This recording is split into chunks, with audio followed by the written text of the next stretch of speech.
台湾话阳光酷烈，应该安怎讲？安怎下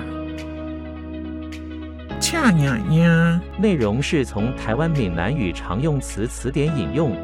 释义炎热，常用于形容阳光酷烈。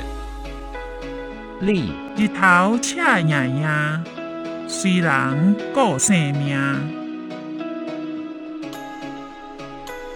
烈日炎炎，个人只能自保。俗语比喻在恶劣环境中自顾不暇，不愿对人伸出援手。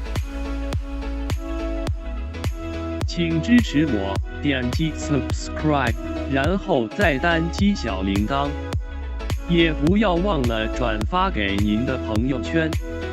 谢谢，请点击下面观看同一系列的影片。